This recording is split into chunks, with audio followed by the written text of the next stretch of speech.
they flip it and it snags them.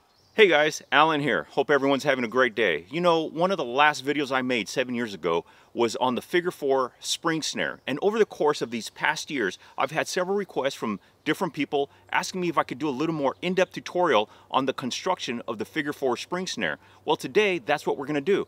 All you need are 2 sticks, one about 8 inches long, the other one about 13 inches long, both about a ½ inch in diameter. In addition, you're going to need some cordage.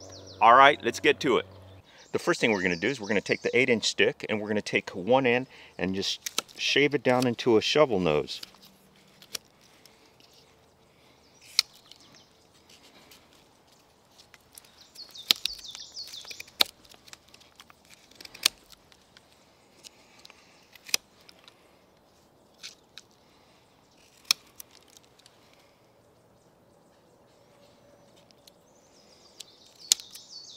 Make sure all our cuts are nice and straight. That should do it. We're going to flip the stick around and we're going to debark about 2 inches worth of the stick all the way around. And the reason we do that is so the cordage doesn't bite into the bark and hang up. So we have the bark stripped all the way around here and we have a shovel nose there.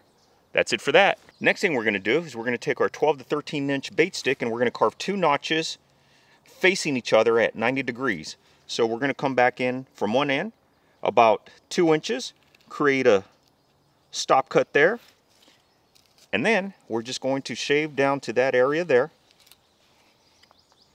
with a thumb push. Clean that up. And make that nice and pretty. That's a good notch there.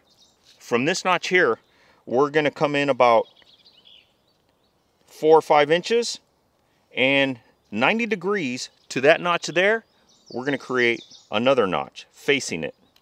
So we're going to do a stop cut. I'm going to flip the stick around now that I have my stop cut, and I'm just going to shave down to that stop cut.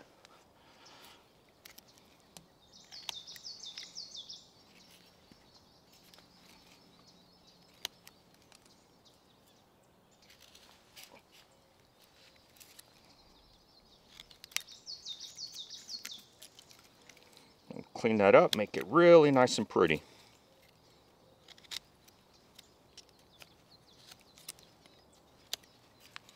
All right, that looks good. Okay, so now we have our bait stick. We have one notch here. We went down about 4 or 5 inches, 4 inches in this case, and 90 degrees to that other one, we made another notch, and both notches are facing each other. And just for good measure, I'm just going to go ahead and shape this into a point. Typically I don't do that because I tie the bait off to this, but we're just going to go ahead and shape this just for aesthetic purposes. All right, here we go. Here's our bait stick. We have our notches 90 degrees to each other, facing each other. Let's go ahead and set this trap. Okay, so now we're going to attach our spring pole line, and all I'm going to do is I'm going to take a piece of cordage and I'm just going to do an overhand knot here. I don't want to get fancy. No need to do a clove hitch. I kind of just do overhand granny knots or square knots. It doesn't matter.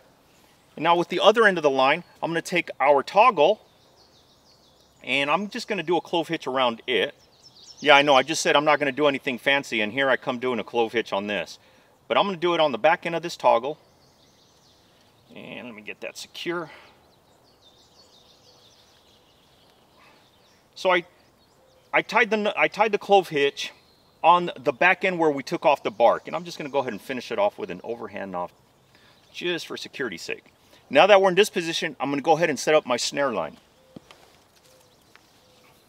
Take my other line and I'm going to attach it to the same branch here, again using an overhand knot. It's all you really need. But if you wish to use a clove hitch, that's all totally up to you. And there you go. Making sure that our snare line is not touching the floor. That's very important. I'll talk about that in the troubleshooting section. In that video of 7 years ago, I mentioned that the Achilles heel of your common spring snares is the anchor, in that they're buried in the ground. And when you have the spring pole bent over and there's a lot of tension in that line, it has a tendency to pull the anchor up out of the ground. Well, the figure 4 spring snare resolves that issue because the anchor in this case is going to be the tree. But it doesn't have to be. It can be an exposed root. It can be a tree opposite where your spring pole setup is at. But in this case, we're going to use the tree. And all we use is take some cordage.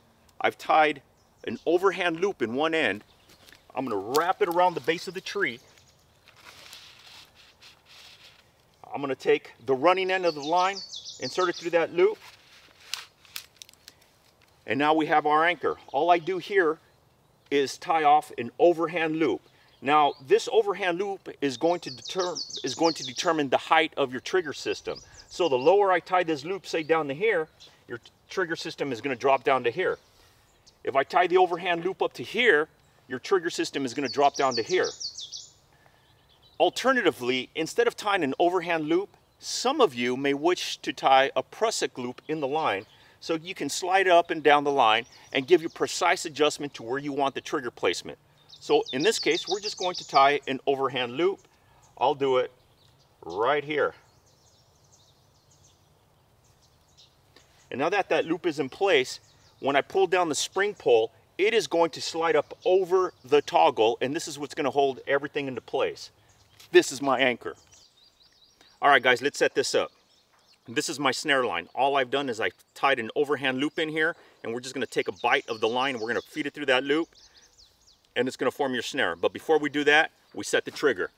So this is under a lot of tension, so it's going to take a little bit of effort on my part. We take our trap toggle, our trigger toggle, we take the anchor that's around the base of the tree, and we're just going to pull down on it. All right, and that holds it in place. We take our bait stick, take the notch that we carved near the rear, hook it onto the anchor line, take the shovel nose of your trigger toggle, and stick it into that front notch there. And that holds it in place. Now we take our snare line, and we just create. And we have these branches set up on the side, and basically this holds the loop open, the noose. And so in practice, what you do is you block all this off with more branches and debris, and you block this off underneath so they can't get up underneath and get to that bait. You're basically forcing them in here. And what happens is they take the bait, they flip it, and it snags them. All right, one more time. We're gonna take our toggle, take our anchor line, slip it over our toggle. Now we're in this position here. We're gonna take our bait stick, take that first notch, hook it onto our anchor line, take the front notch, slip it up into our bait stick. We're gonna take our snare, open up a loop, and we're gonna have our twig on the side, just kind of hold that loop open. Again, all these sides would be enclosed. The animal comes in here, takes the bait, and it snags them. All right, guys, let's talk some alternative uses for this trap trigger. One, and the obvious one, is for fishing. If I was to put a lot of slack in this snare line and just create a marlin spike hitch and stick it in over this and this trap trigger and just kind of cinch it down, this other end would have a piece of leader and a hook and baited, and you toss this end in the water. Well, I got a creek behind me. Maybe I'll do that at some point. The fish comes along, pulls on it, and it sets it off. Let's do some troubleshooting. One of the most common problems you're going to encounter is that the trap trigger system simply does not want to set. In other words, you set up your bait stick and it keeps falling apart and it keeps springing the pole. The reason that happens usually is your bait stick is too long, and that extra added weight on the front end of this just makes it flop down and it keeps releasing your spring pole. Or maybe sometimes you have everything all set up, but the second you attach the bait, that added weight from the bait also causes the bait stick to dip down, and it releases your spring pole.